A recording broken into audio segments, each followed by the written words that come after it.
Hi, and welcome to another episode of the Rotator Cuff Expert.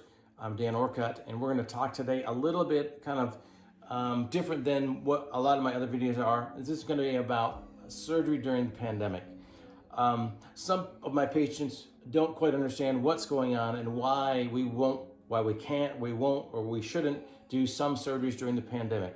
So I'm talking to you in the early fall of 2021. And so in the very beginning of COVID, approximately a year ago or 9 or 10 months ago, the reason why we didn't do surgery then is different, some different than it is now. So I'm just going to kind of break it down for you so it hopefully makes sense.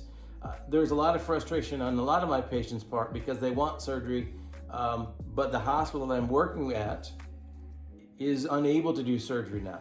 And so in the very beginning stages, in February, March, April even of 2021, at least where I work, there wasn't any elective surgery. So that means no matter where I did surgery, whether it was an outpatient procedure center or a surgery center or the hospital, there wasn't any surgery. There's no surgery that was being done. So there's a couple of reasons why that was. And this is obviously before.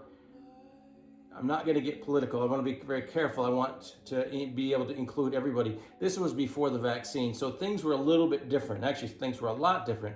So before the vaccine, whether you believe or you don't believe, whether you've gotten the vaccine or not gotten the vaccine, that's not what this is about. Before the vaccine, we didn't have any way to treat or help prevent, theoretically, the spread of the virus. So we were concerned with our people, the patients specifically, but our staff as well.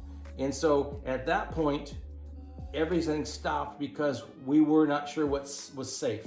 We actually didn't even have a test to see who had COVID and who didn't have COVID. And therefore, it was impossible for us to bring anybody in because we didn't know. And we knew there was a delay, 3 days, 4 days, whatever days you could have the virus and not have any symptoms, pardon me.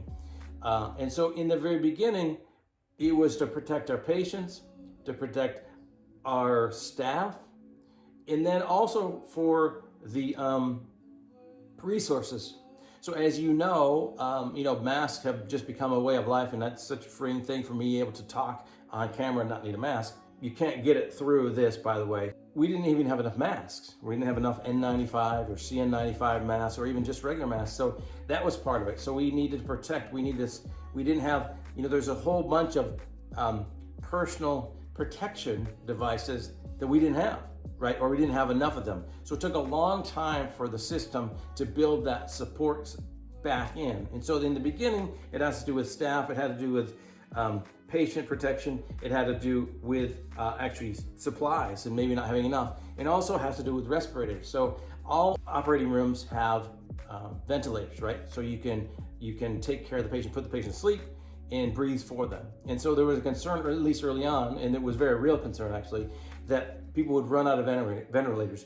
The surgery the ICU would run out of ventilators. We would make sure we had ventilators for overflow if they needed them. That was the first kind of stage of where we stopped doing operations. And then somewhere, at least in my part of the world, then we kind of freed up in May and June and July. In part of August is when we went back to being able to do surgery. We had enough supplies. The numbers of COVID cases were going down. We weren't so worried about needing a personnel. And so we went sort of back to normal. We still had some things that we did differently. If someone had COVID and needed surgery, we had to gown and dress differently. But so it was sort of back to normal. And the Delta variant came, most likely, what it is. That would be the most logical reason why the cases came back up. And so when the Delta variant came, we had another problem, and it was a similar problem, not the same problem. So right now, the problem is not the products, right? We have plenty of personal protective devices and suits and gowns and masks and all that kind of stuff. So we don't have a limitation of that, but we do have a limitation of staff. So at my hospital, there's not enough nurses to take care of the patients that are on the floors in the regular rooms because of COVID. So what's happened to happen is those nurses needed to be diverted from the operating room to those floors to take care of the patients. And so it wasn't so much that there was a problem with the operating room, or we were worried about spreading COVID, because that wasn't really the situation. The situation is what we were worried about is not having enough people to take care of those patients. And so then it got shut down again. And so the reason why it's shut down now is really because of the personnel. We don't have enough nurses. I mean, nurses have been working like crazy for months and months and months. Lots of nurses have to quit and do something different just because it is a lot of stress to be around. There's a lot of stress to be around people that you're trying to take care of, and the people that are dying. And so we have a nursing shortage. And so if you know a nurse, tell them thank you for all they do. Other support staff, same with EMTs and support staff in the emergency room. It's a really scary place to be these days, because you don't know if someone has COVID or doesn't have COVID. And you don't know who you're gonna be. You don't know what kind of reaction you might have if you get it from somebody. You might be one of the many who have mild symptoms, everything's fine. You might be one of the many that it's really potential life-threatening. So it's really scary for the nurses, and they've been really put a lot of pressure to do their job in a way that maybe they weren't really actually prepared or accustomed to doing. The bottom line is surgery is delayed the second time because of staffing shortages. And so when the staffing shortages go away, so either when we have more nurses, which is probably unlikely, because how many nurses really want to start their career right now, or more than likely than not, when the spike of COVID begins to go down, that's more than likely when there'll be less patients in the hospitals.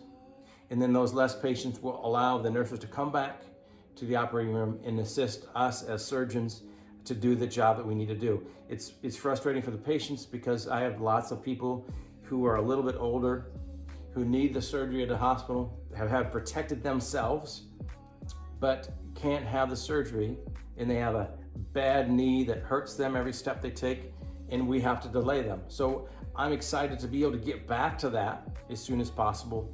But I understand the problem that the hospitals that we're having in different hospitals, in different places of the country, have different levels and different problems. So anyway, just wanted to say a quick shout out to all the nurses. Thank you very much. We appreciate your service and your work and all the ancillary service that have kind of been thrown into a situation that maybe they thought they would never be thrown into, and then they got thrown into it again the second time as the second wave came. So I want to say thank you to them, and we look forward to having the spike go down again and be able to get back to our job, so to speak, that they have a more normal schedule and we're able to operate again. Again, this is not a political debate, so please don't put anything about whether you like the vaccine or don't like the vaccine, or you've gotten it or whatever. This is not about that. This is just about trying to give you some information. And so I appreciate your time, and I hope that we'll be relatively back to normal sometime soon.